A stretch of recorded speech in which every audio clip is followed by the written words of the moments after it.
You're listening to The Science of CX. My name is Steve Pappas.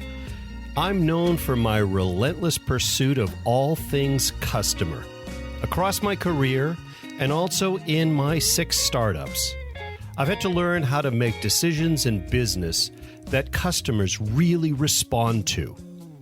Let's spend some time together and help your business soar, grow, and accelerate.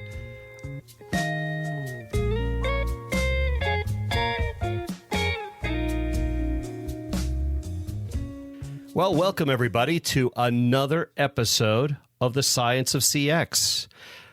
I'm Steve Pappas, your host. We've got a great episode for you today, and I have a guest on the episode. His name is Jim Sinur. And I'll tell you a little more about Jim after we say hello to him. Hi, Jim. Thanks for joining us. Hi, Steve. It's a pleasure to be here. Thank you. That's great. So, Jim and I are going to have a discussion around a lot of things in customer service excellence. So let me give you guys a little bit of background on Jim so you know who he is. Jim Sinur is the CEO of Fleuresque. He's an independent thought leader in digital business platforms, in customer experience, and business process management and automation, with focusing on automation and customer excellence, intelligent business processes, business modeling, process management, technologies, and collaboration for knowledge workers. But the interesting part, too, is Jim spent almost 20 years at Gartner as one of their key analysts. And prior to that, Jim was the director of worldwide technologies for American Express and Northwestern Financial. Jim's also one of the authors of BPM, The Next Wave, and his latest book is Digital Transformation, Innovate or Die Slowly. And fun fact about Jim, in his spare time, he's also a well-known digital and traditional artist. And I didn't know that until I just read that, Jim. That is pretty interesting. And what kind of art do you do? Is it landscape, or what do you do? I do everything from commissions to digital kinds of fractals. So The things that happened to hang in the Louvre and show in Times Square were fractals. So I try to create fractals that represent real-world objects. That's really interesting, because in a lot of the folks that I interview, especially those that understand the technology and have a logic mind, they seem to also have a creative side to them, whether they're musicians or artists or things like that. And I just find it amazing that you could use both sides of your brain. Well, my wife wonders if I can use either side, but yes. Yeah, I tend to use the creative side and the communication side when I'm in the analytic part of, crafting systems and processes and journeys. And I tend to use the analytical side when I'm doing my art, particularly when it comes to self-criticism of my own work. That's incredible. That's what we call very well-rounded.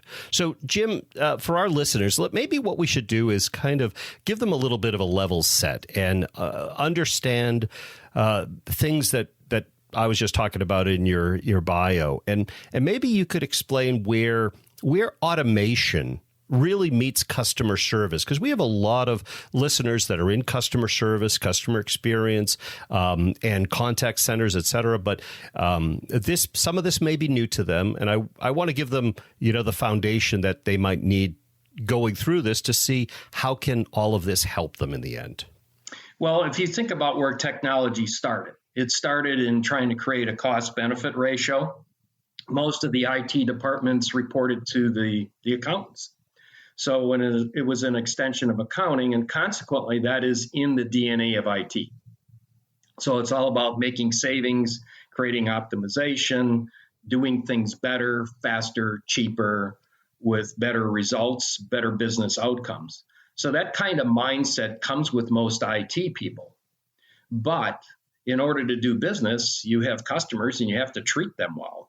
And it's not just the customers. There are other constituents. I just wrote a blog on the kinds of journeys that are occurring in organizations. And it's just not the customer journey. Obviously, there's a work journey, there's an employee journey, there's partner journeys. And that comes from, I want to treat you well while being efficient. So the IT people have been really, really good at let's make savings driven by the CPAs. And business people have been really good about let's keep our relationships going. Let's come up with new products. Let's come up with new markets. Let's have a long-term loyal relationship. So our challenge these days is to find that balance point. And it's a very gingered balance point between, long-term loyalty and treating people the way they need to be treated, and still pleasing the bottom line focused people like upper management and CPAs. That makes a lot of sense. It's interesting that you talk about all the different journeys, and maybe we should touch upon that a little bit more. So how does the automation? A lot of our listeners do their customer journeys. They do everything from my simple CX program all the way through to the more traditional customer journey mapping. But, how do you feel the automation figures into that? How do you account for automation in the customer journey itself? Well, there's automation all kinds of points. One is some of the activities that's in a journey is by other companies. So quite often, companies have this myopic view that they're the beginning and the end of all journeys. Well, number one, that's a falsity in most cases.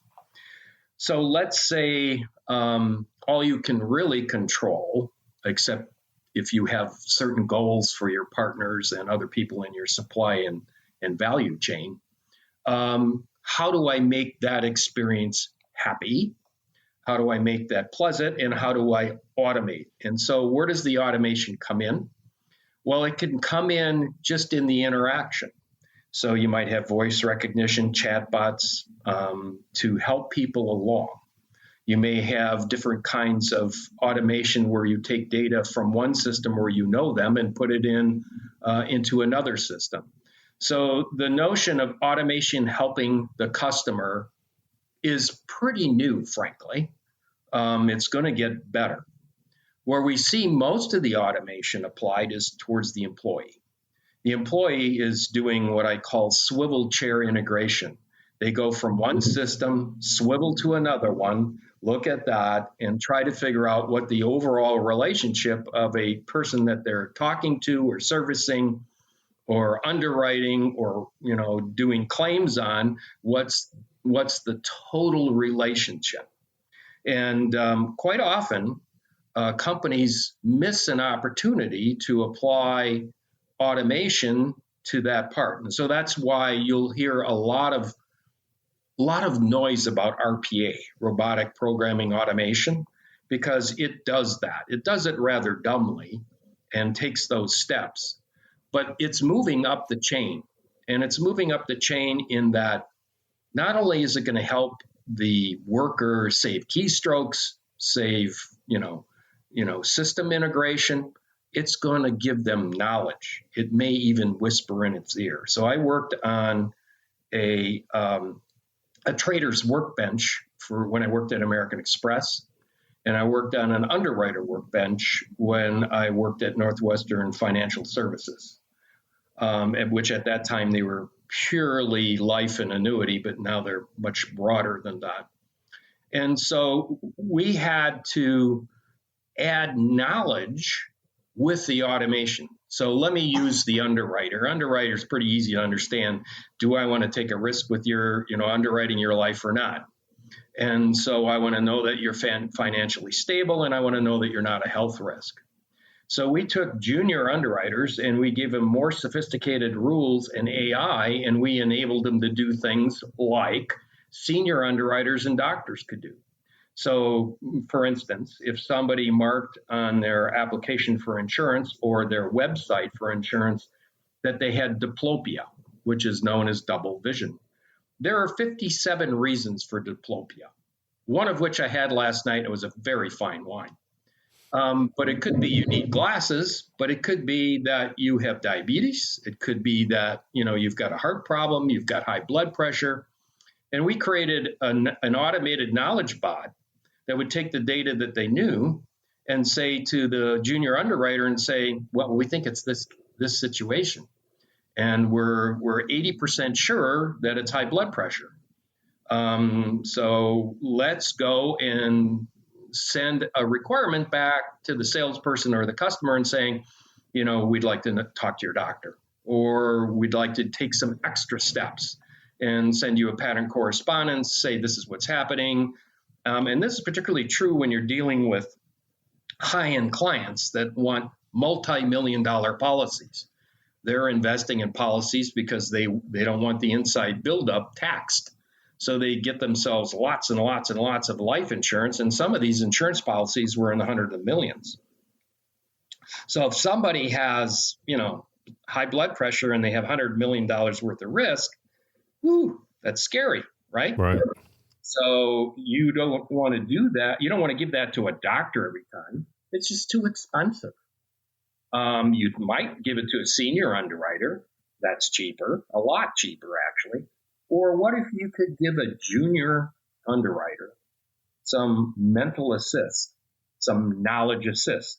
We did the same thing for the trader workbench. When we had a trader, we would go out and have, analytical routines, give advice to say, hey, we've looked at this stock from a short-term perspective, and we looked at it from an industry long-term perspective, and we recommend that you don't buy right now, and give you the reasons, because everybody wants, to sell stock to people, and they're doing that on behalf of their customers.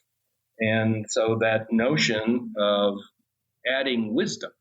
So you're going to see more knowledge and wisdom added into the automation. It won't be simple robotic steps. It will be knowledge steps and wisdom steps. That'll start first with the employee, because you control those employees for the most part, and you can incent them. If they want raises, they're going to do it a certain way. When it comes to customers, you do not have incentive. They've got you where they want you. What keeps them a customer is how you treat them. And frankly, today's customer will walk. Back when I grew up, if your dad bought an Oldsmobile or your dad bought a Ford, you were buying one. There was brand loyalty. There's no brand loyalty anymore. So they're going to walk if you don't give them a good experience. If you give them high pain, they're going to leave. You give them medium pain, they'll hang around and gripe a lot. And then you'll have to deal with them calling and writing nasty things on social. And, you may have to send them a free gift, or do something to show that you've listened. But if you anticipate and try to create a great journey for them, you don't have to do any of that. Interesting. Well, maybe we could touch upon the pain a little bit, because I think I read on your blog the customer pain index. Is that something that may be able to help our listeners out in figuring out where they are with that? Yes. And I think I have to say I was kind of a copycat here. When you go into a hospital, for whatever reason, they always ask you, what's your pain number? Is it mild, 0 to 3? Is it moderate, 4 to 6? Is it severe, 7 to 10? Or is it the worst possible pain? Well, I created a pain index, which takes that for the x-axis. And the y-axis is, I'm going to be loyal, I'm going to be on the fence, or I'm going to walk away. So if you take a look, and I colored it in different colors. Green is, that's good. You can pass through, everything's good. And red, of course, is, bad. And then you have all kinds of colors in the middle. But let's talk about the way things have been done for a long time. And this is the worst pain possible. The worst pain possible is when organizations are only focused on their goals. They really don't care about yours. I've got a product. You're going to buy it. You're not going to buy it. I don't have to service you once you're a customer. Maybe if you complain a lot, I'll add some grease to the squeaky wheel. That's extreme pain. The next level of less pain is, I actually care about your goals, but I'm going to have a bunch of silo transactions. You got to work with Department 1 or Department 2, Department 3, Department 4, and you get to pick it. Have you ever been on a phone call like that? Yep.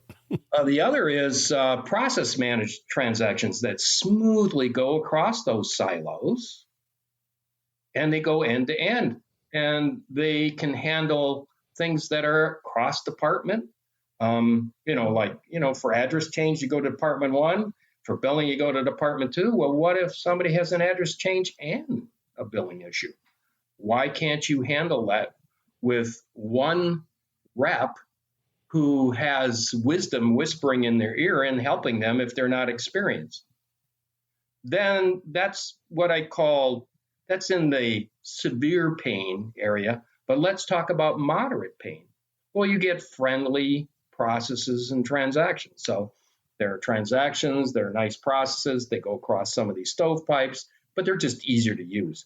And we see a lot of people expending a lot of money to make the customer experience. In other words, the look and the feel of the screens, the look and the feel of what you have on the web. That's good, but still moderate pain. Then there are those really enlightened companies that say, what is the customer journey? What's the persona? Is this a young female who has a certain age that wants certain kinds of a journey, and you carry this person through it? And that's the journey within your organization. And then the best is an end-to-end customer journey, no matter what it takes. So take a look at Amazon, though I have to say they're even slipping a bit today. They have a good end-to-end customer journey. I don't care that they use UPS or FedEx or they use the post office, as long as they give me visibility as to where's my stuff. Now, I have to say the where's my stuff is not going well, but Amazon has adjusted, and I was supposed to have something arrive yesterday. And they sent me, before my expectations at the end of the day, to have it at my doorstep. They said, look, it's been delayed. It's a COVID thing. I'm sorry, but it's going to arrive Friday. So I'm going like, I'm kind of upset because I wanted the latest boom box. So I in my garage, when I work on my car, I have a boom box, and I put in, this is old school. I put in technology, though this new one has a Bluetooth link. I'll listen to my tunes while I'm working on my car, or working in the garage, or whatever I do when I tinker. Somebody stole my boombox out of my garage. Oh, wow. So I had to replace it. So I mean, even Amazon, has its challenges, particularly nowadays. So I like the fact that you take someone through the pain index, because it's not easy to figure out where each business is, and how does that relate. I gotta think that the businesses of all types should be thinking about that. Not just now, we can cover that in a little bit, but they should be rethinking the customer journey, and probably the service journey. Any advice on how they should start rethinking it, or where they begin? Well, there's a couple of ways of doing it, and most companies do this, and this is not what I would support. They put out a survey that gives them the best grades possible so they can get their bonus. They really don't ask the questions that the customers want. So the idea of surveys, until we learn how to service people better, I think it's kind of a waste, frankly.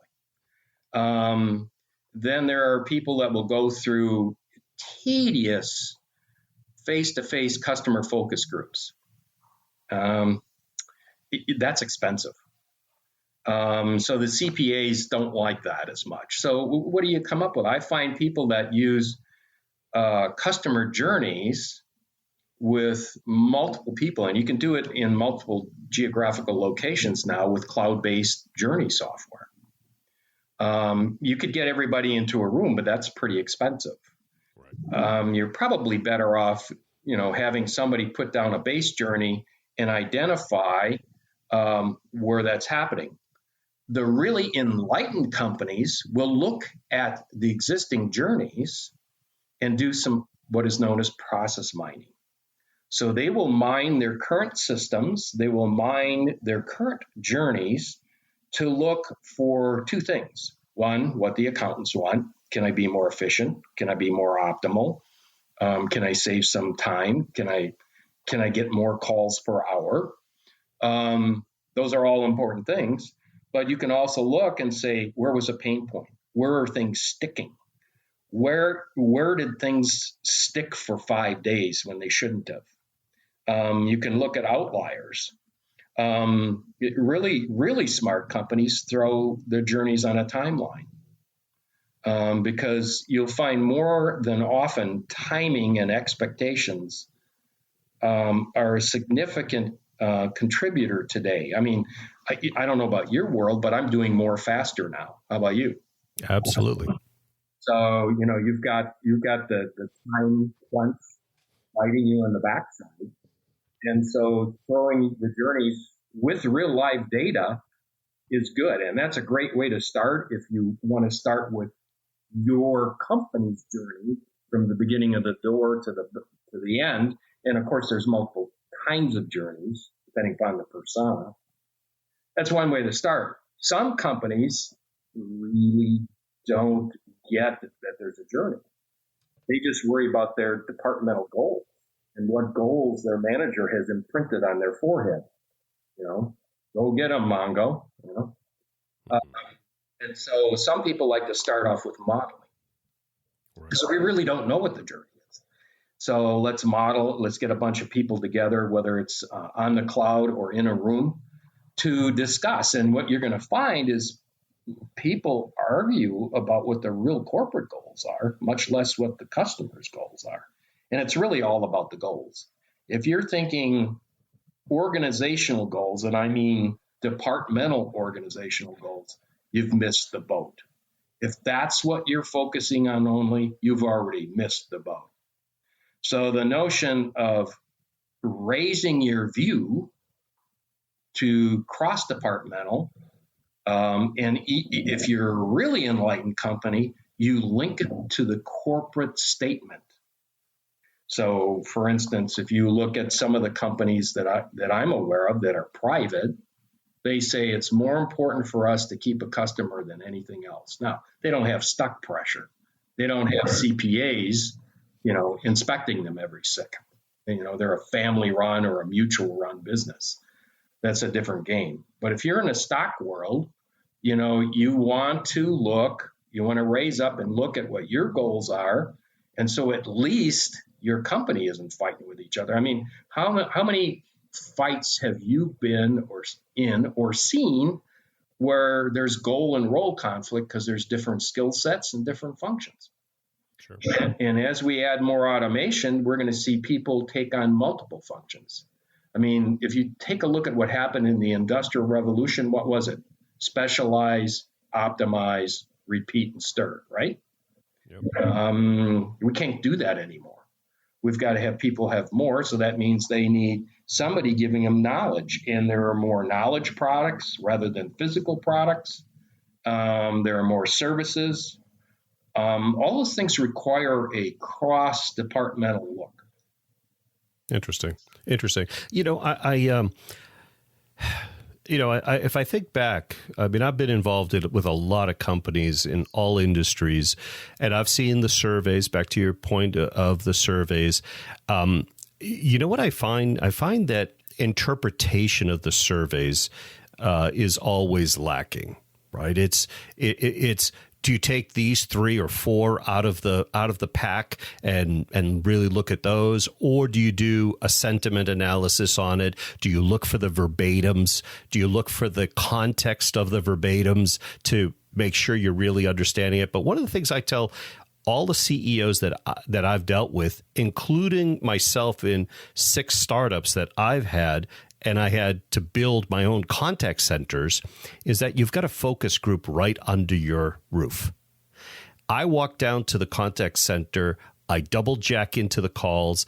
I listen to the real problems that are being told to my agents or to this, if the CEO is doing it. And I would get more intel that way. That, yes, it's a qualitative approach, but it layers, right? It's layering all of the other things too. So I think there are ways that our folks can probably figure some of this stuff out by just looking inside a little bit too and seeing where that information lies. In fact, I'm going to add to your point. Sure. I hope you don't mind, but Not at all. A lot of organizations that don't have the money or the wherewithal or the funds or the time will do their surveys with employees, because the employees know how the customers are reacting. Absolutely. And we've seen some really good successes without going directly to the customer by dealing with the employee. The other thing that I've found is employees don't always tell the truth. I found that videoing them while they're working and they're reaching up in their workstation or on their desk for a certain support item, or reaching in their drawer, or going to this app on the computer, by videoing them and analyzing what they're doing and asking, well, why did you reach for that? Well, I had to. It was an exception. We have this list that we built. We've got this spreadsheet we built. We have this little helper here. And we found, and by the way, when I worked on the underwriter workbench, we really struggled with the employee interface for the different levels. There was a manager interface, there was a senior underwriter interface, there was a junior underwriter, and there was a regular underwriter interface. And there were specialty groups, and trying to come up with that interface that would please everybody, we couldn't do. So we had to have personas. And by videotaping, we were able to figure out best. And then we turn it over to folks and let them play with it for a while by creating a model office. We found by videoing the people working in the model office, we found ways of making things better. Now, we had the funds to make this right. It was very important. Great. Well, I'm just looking at the time, Jim, and we're getting close. So, two things. I just want to say, maybe if you could give us a minute on, how customer service has changed in the last few months with what's going on, and maybe what the new normal might start to look like. Just so we touch upon things that have changed, and a lot of businesses have had the rug pulled out from under them. Yeah, and what happens is the CPAs are now in control. It's all about cost. First thing they did is they cut service people. So, for instance, my wife, orders from one company she really, really loves. She finds the clothes that she wants. She had to wait 2.5 hours to put an order in. Well, what does that tell you? They did a radical cut heads. Yep. Let's cut this center. Let's cut that center. Consequently, things are taking longer. They're speeding up a little bit. But the more automation you give the people that are left, the better off it's going to be. And I think the companies that are trying to converge, and this will be the new normal, converge their processes with their journeys. Right now, there's a gap between them. Right. And so I think long run, you're going to see more assistance. You're going to see more bots helping the customer, more bots helping the employees, more knowledge whispered in people's ears when they're doing their job. Mm-hmm. And more videos that will be automatically brought up and say, well, here's a situation, review this video. This will help you. Particularly if you're working in batch. If you're working online talking to a customer, it's a different story. But the notion of having a one script fits all is going to change. And the new normal will be having different variants and making that script much more dynamic and more natural language.